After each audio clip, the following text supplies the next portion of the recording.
Two Babies in a Business, a podcast about business, marketing, growth, strategy, staff, clients, babies, and marriage. I'm Christina, and this is my husband, Peter. We're founders and leaders of CIPR Communications. Hi. Hey. How are you? I'm good. How are you? Good. I feel like we've been trying to record this for like an hour. Mm-hmm. But I mean, this is our life, right? Like staff questions come up, client questions come up. I've been like troubleshooting a registration form with a client. We've been having some strategic conversations about another client. We were talking. There's never really a dull moment, is there? No, and you just have to switch gears and go for it, and it's all good. But it is true. We have been trying to actually hit record for the last hour. All right. So we talked about you. We talked about me. And I think a question that I often get is, well, one, like, I think we get this like, oh, you guys work together. Oh, like, how does that work? As a husband-wife team. Mm-hmm. But it's also like, how do we make it work? And from my perspective, why is it so great? So why don't you unpack that for us? All right. Okay. Well, maybe I'll start off with saying we didn't always make it work. True, we didn't. Yeah, it was hard, especially at the beginning. I think when a couple goes into business together, there's a lot of learning. Obviously, like couples learn a lot about each other, and when they have kids, there's a lot of learning. And then when you go into business, there's a lot of learning. And so it's been a process of learning. But I think we've sort of figured it out. Generally speaking, I think. We've talked about personalities before, and it's about understanding personalities. It's about sort of adjusting your strategies in terms of how we communicate with each other. I think a coach has been a very, very good asset for us in terms of supporting us and having a third party through which to vet ideas and talk. So it's kind of a lot of different things that have to go into it. I think we just work in general because of our personality fit, which is why our marriage works and why we're probably reasonably good parents. I hope we'll see in 20 years what that results in, and why I think we're running a successful business that should grow. I hope we'll see in hopefully 5 years if we've succeeded there. Yeah, I think for me, we read this book, working with the Enneagram, right? So it was like books around or chapters around, okay, if you're a 1 working with a 2, if you're a 1 working with a 3. So the chapter on like a 7 working with an 8, I think became really, I feel like read it together one night years ago, like before we started working together. And it talked a lot about the air and the ground, right? So like the 7, which is your personality, having this really holistic bird's eye view of everything that's going on, and the 8 having this really great ground game and being able to see kind of the forest in front of us. And I think for me, in everything we've done together, I've always thought of that example. And even in moments of like, not frustration, but moments where like I want to be focused on what's right in front of us, I remember that it's so important for us to look at the big picture. So, the fact that you and your expertise on the air game and the air cover, and my kind of expertise on the ground game and the ground cover, I think lends itself to one, like building a business, but also being able to really talk through and think about clients. Like I think about this conversation we just had about a client in terms of, I'm stuck on tasks and we're thinking about a bottom line and success for a client and return on investment and those pieces. And, we brought you into this conversation and you've thought of a great kind of larger picture solution in terms of how we can make something different work for the client, or how we can bring them alongside. And I think those conversations become so important. And I think you're right. Like, I think there are certain personalities that can have conversations like that together. and certain ones and certain skill sets that don't, don't necessarily have the vision or the experience, I guess, Yeah. to have that outlook. Well, you actually said the key word, I think, and I've been thinking about this a lot lately, but I think early in the company and early when we were kind of starting the company, we didn't have a vision. And I think having an overall vision and a guiding light, and this is like building a company, be like why me and you work as a team building a company, but why any company succeeds in growing.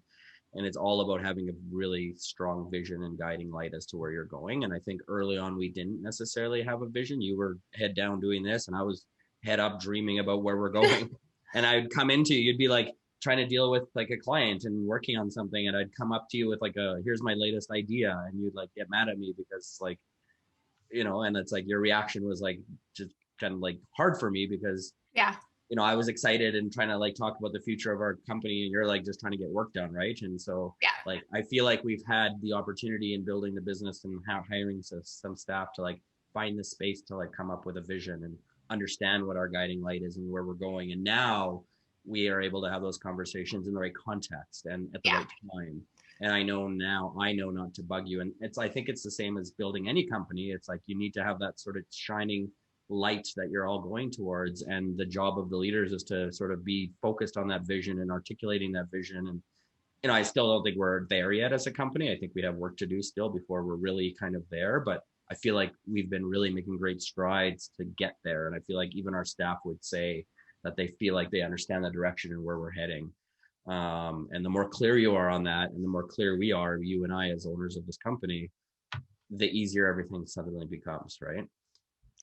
No, it's true. And I think about our ability to do that and how we've done it for our own company, or I guess are continually doing it for our company. And I do think as a marketing communications agency, it's our differentiator for our clients, right? Like, again, I go back to this client that we've been talking about before this podcast, and it's like you had 3 senior minds on a conference call or a Zoom call, I guess, trying to figure out the best solution moving forward, not a taskmaster trying to just drive through, not just a visionary going, okay, well, one day it could be this, not just the project manager trying to, deliver what a client asked for, but kind of 3 different levels and views and experiences getting to build out a solution that is going to be the best possible investment, but also the best possible use of everyone's time.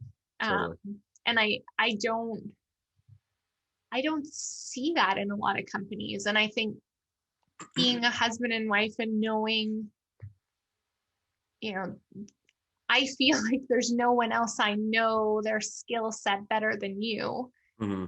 And I would say the same kind of you for me. And it's like, I think that because of that, we can really push and challenge each other and have these really great conversations for clients. Like to your point, when it's our own business, I think sometimes those conversations are harder, and we've gotten good at having those conversations in different ways. But I think for our clients, we've always been able to have them because it's almost that level of separation. And I think just both of our desires to do right by people and to, nothing is more exciting to me than hearing a client land a big deal or, get 100 signups for something or whatever it may be, but that goal completion. And I think that that's how we drive and try to differentiate that way for clients.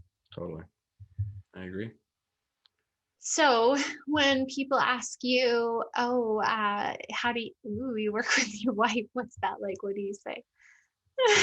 Fantastic. I always have like an interesting sort of angle at it because I grew up with parents who ran a business together. And so like that is what I know. I worked in my parents' business from when I was like 10 years old, and it's like that was my life. And so it's like it feels very natural to me. This feels like a very natural thing. Whereas you're right, some people, I always get to the funniest, like I could never work with my spouse, and it's like, I don't know, like you and I really like the same things. We enjoy the same thing. Like we we like each other. Not to say not all spouses don't like each other, but you know what I mean? Like, Most days. we like we have the same interests. We have, like, it works, right? Yeah. And, I think it can work, and, sometimes it can't, but yeah, that's kind of the story I always talk about. And I personally couldn't see it any other way, to be honest with you. Nice. Neither could I. I mean, I do think, and I say this to you often, like, we wouldn't be the company we are today without you and your vision. And I can confidently say this to clients that, if it's boastful, I apologize, but like, you and I really are a dream team. Like, we are passionate about delivering what we commit to. And that's something that commit and deliver is something that one of my leaders drilled into me in a past career before. Commit, deliver. And if you're doing that, you're doing well. Yeah. And I think for us, it's about that, but then it's also about, what are the business goals and how are we taking the marketing and communications to the next level? And we think about it, to your point, in the same ways, but because of our personalities, we think about how to get there in different ways. And I think that becomes a really big strength. And sometimes the answer is yours, sometimes it's mine, sometimes it's a combination of both, sometimes it's a phased approach, but you're getting all of that. And I think that's pretty cool. Yeah. Final thought on this topic, maybe I'll throw out, is that anybody that's run a business knows that, like, being an entrepreneur, you can probably experience maybe your highest high and your lowest low all in the same day, maybe within an hour. Like, it's a crazy world that's like a roller coaster to no end, that is very emotional. And so I think having a spouse to sometimes have a glass of wine with, or just laugh about something or whatever, or say, you know what, we need to just go do and get our minds off this, is a blessing, really, I think. Yeah. Well, thank you for being a dream team with me. Well, thank you.